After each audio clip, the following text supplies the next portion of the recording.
اس video کو آپ ضرور دیکھیے، شاید یہ آپ کی، میری یا کسی اور کی کہانی ہو۔ ایک صاحب فرما رہے تھے کہ افریقہ کے ساحل کے کنارے ایک چھوٹا سا شہر تھا۔ وہاں پر لوگوں نے مسجد بنائی تھی اس محلے میں، اور محلے میں ایک حافظ تھے، اس لیے اس حافظ کو لوگوں نے پیش نماز بنا دیا تھا، پیش امام۔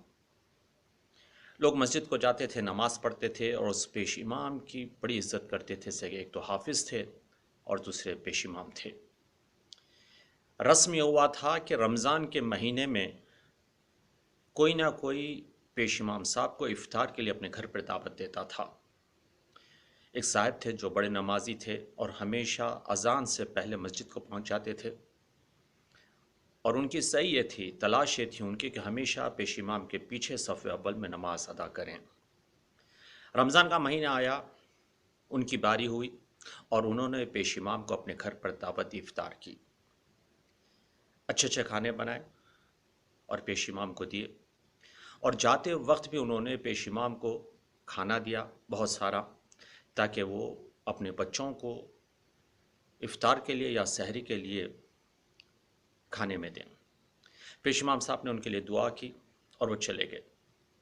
دوسرے دن صبح میں جب یہ نمازی جس کا ذکر ہو رہا ہے، اس کی بیوی گھر کی صفائی کر رہی تھی، تو اسے ایسے لگا کہ طاقچے پر جو پیسے رکھے تھے، جو کرنسی تھی، ان کی نوٹ جو رکھے تھے، وہ غائب ہیں۔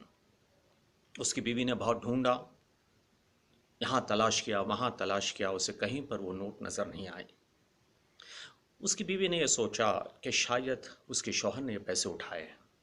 شام میں جب شوہر آیا تو اس نے شوہر سے سوال کیا، وہ جو طاقچے پر پیسے رکھے ہوئے تھے تم نے اٹھائے؟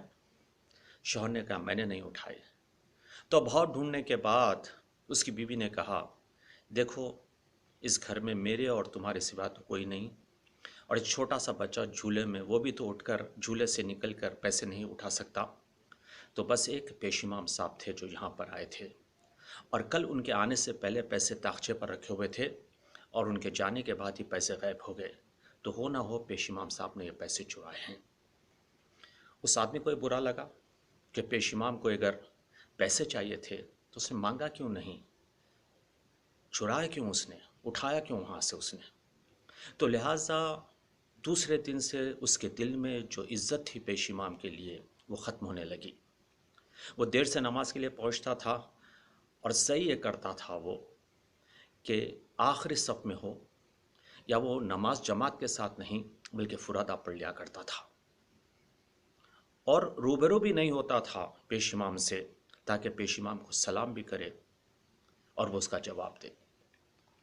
ایک سال اسی طرح گزر گیا، پھر رمضان آیا۔ رمضان آنے کے بعد سب لوگ معمول کے مطابق پیش امام کو دعوت دینے لگے۔ ان کی باری آئی تو یہ کچھ نہ بول سکے ان کو، لوگوں سے، کہ پیش امام میرے گھر میں آ کے پیسے چرائے تھے۔ وہ مجبوراً خاموش رہے، اور انہوں نے پیش امام کو دعوت دی۔ پیش امام ان کے گھر پر آئے۔ جب آ کر دسترخوان پہ بیٹھے ہوئے تھے تو اس آدمی نے کہا، آپ جانتے ہیں میں ایک سال سے آپ سے بات نہیں کر رہا ہوں، آپ کو سلام بھی نہیں کر رہا ہوں۔ تو پیش امام نے کہا، ہاں میں بھی پوچھنا چاہتا تھا، بات کیا ہے؟ تو اس نے کہا، ایک سال پہلے جب آپ یہاں پر آئے تھے تو طاقچے پر پیسے رکھے ہوئے تھے، کیا وہ پیسے آپ نے اٹھائے؟ پیش امام نے سوچا، کہا ہاں میں نے پیسے اٹھائے۔